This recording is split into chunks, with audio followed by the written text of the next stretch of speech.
Last Guardian, an adventure almost 10 years in the making. Can the game possibly live up to the hype, or does it feel like a relic of the past? Before we start, don't worry.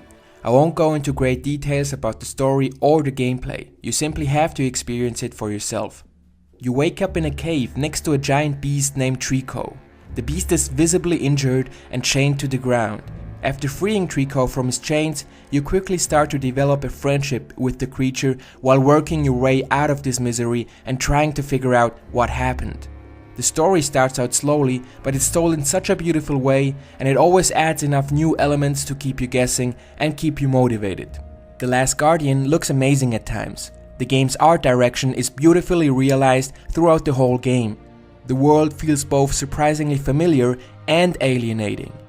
Although the lightning can get out of hand at some times, it helps to create a sense of wonder and an almost dreamlike feeling while exploring the environment. Unfortunately, the strong art direction can't hide the fact that the game's roots go all the way back to the beginning hours of the PlayStation 3. Muddy textures and frame rate drops can take you out of the experience at times. The visual highlight of the game has to be Trico himself. The creature feels incredibly lifelike and is just adorable to observe. The way he moves, walks, eats and jumps feels extremely convincing. Watching his feathers shine through the light and moving in the wind looks beautifully calming.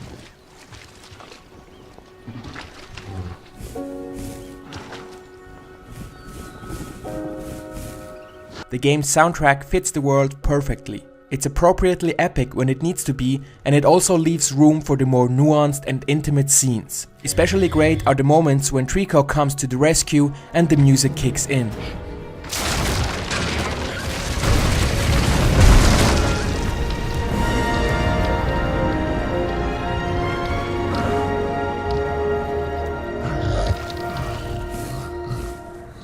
At the heart of the game is the relationship between man and beast.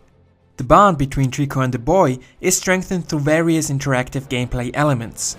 The game wants you to feel like neither the boy nor Trico could pass this adventure on their own. The boy needs Trico as much as Trico needs the boy. There are some breathtaking epic moments based off of this relationship, especially in the second half of the game's 10 to 15 hours. Unfortunately, this basic idea is not always translated well into concrete gameplay mechanics. First off, the controls and the camera are just flat out terrible at times. Controlling the boy feels unresponsive and unintuitive. Even the most mundane things like getting off Trico's back or climbing a rope can feel incredibly frustrating. The camera can only be described as completely mad and out of control, never showing you the thing you actually want to see and getting stuck between objects for no good reason. This only further enhances the problems with the controls. On their way through the ruins, Trico and the boy will have to solve a lot of puzzles.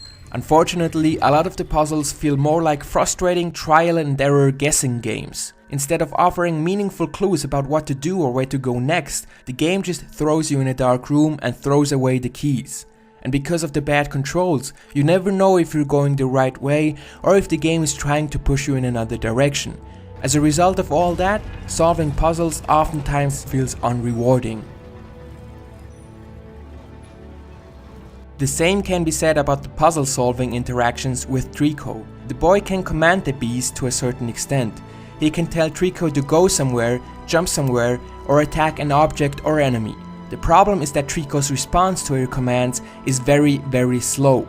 More often than not, he does not understand the simplest and most obvious of commands. So you never know if the command you're uttering would be the right answer to a puzzle and Trico just doesn't understand it, or if the command is the wrong answer and Trico is deliberately ignoring what you are saying. Not being able to control Trico completely may be intentional to a certain degree.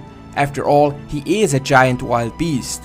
But this uncertainty only adds another layer of frustration on top of the already confusing puzzle structures.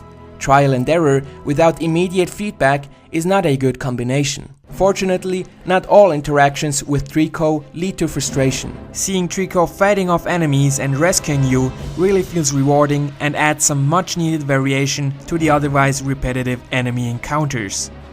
Petting Trico after a long fight, healing his wounds and feeding the beast just feels right.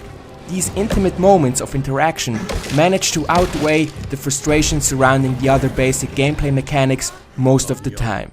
あ日の日川か、イトゥイノロークォータ、オトリコーの幽霊だ。オトゥトゥキューレがいてだ。アウオトゥカーライクトゥイニゼ。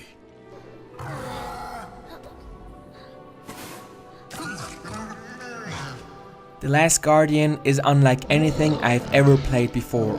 Feeling the bond between the boy and Trico strengthen as you progress through the game feels so powerful. My feelings toward Trico grew so strong that it almost felt like he was an actual living, breathing creature from this world.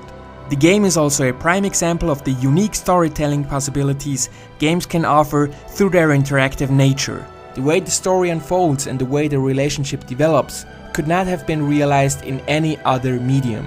Unfortunately, the bad controls and terrible camera leave a lot of room for improvement. At some points during my playthrough, they almost ruined this unique experience for me. The relationship between the boy and Trico is based on the interactive gameplay mechanics between the two. And if the fundamental mechanics don't work, it takes away a lot of potential from the core idea of the game. Luckily, the moments that work clearly outshine the more frustrating moments in the end. This is a game I would recommend playing to anyone, even if it's far from perfect.